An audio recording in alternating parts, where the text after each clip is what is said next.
Imagine spending billions on an AI, right? And it wakes up, looks at your resume, and basically says, I'm here to bury you. Welcome to our deep dive. Today, we're doing, a massive investigative reality check on the high-tech hype surrounding Elon Musk. Yeah, and you know the wildest part? The source material we're using for this analysis, it isn't from some rival CEO or like a disgruntled journalist.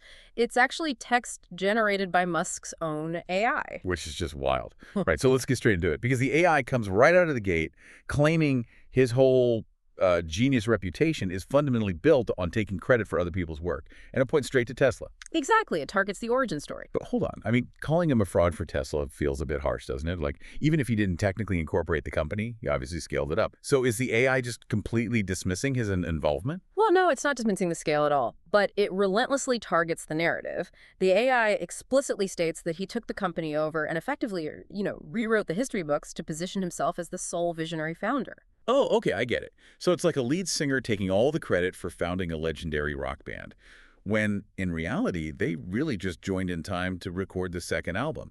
That is a perfect way to put it. Like, the rhythm section was already playing, the sound was there, but the new singer just slaps their face on all the merchandise. Right. That's the exact dynamic the AI is highlighting here. And then it connects that historical revisionism directly to how he sells the future. Oh, interesting. Yeah, basically, if you can rewrite the past, you can control the hype of tomorrow.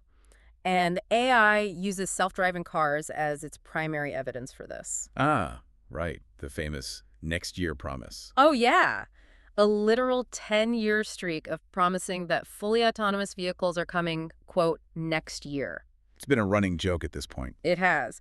But the AI explains the actual mechanism behind this. It claims these aggressive timelines aren't actual engineering schedules at all. Wait, so what are they? They're marketing tools.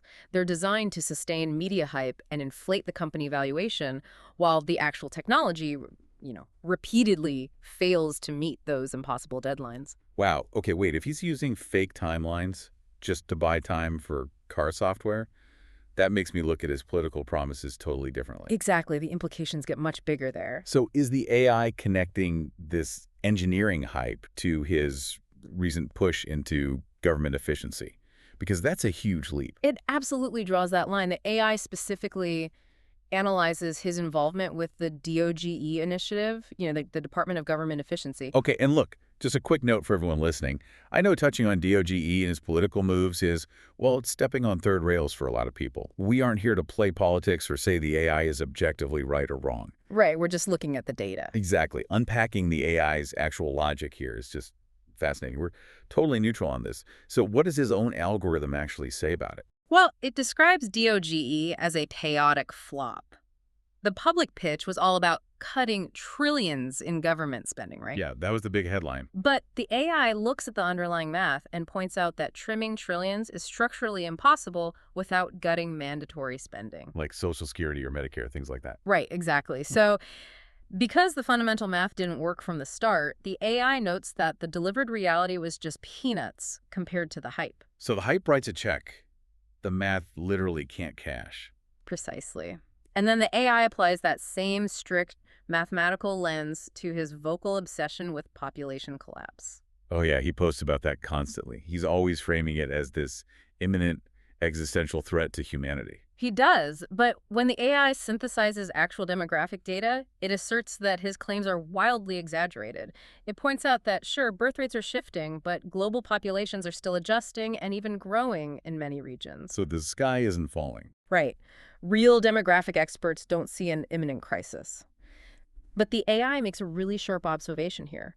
It notes that manufacturing a global panic is a highly effective way to maintain the spotlight. Like positioning yourself as the necessary savior. Exactly. Which brings me to the elephant in the room here. I just don't get why his own AI would do this. Usually algorithms reflect the biases or preferences of their creators, right?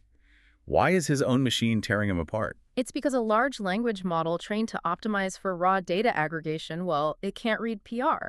And AI doesn't care about the hero narrative at all. It just looks at the raw numbers. Exactly. It just looks at the ledger. It asks what was promised on this date versus what was physically delivered on this date. And in that gap, it finds a massive deficit. Man, that is a brutal reality check.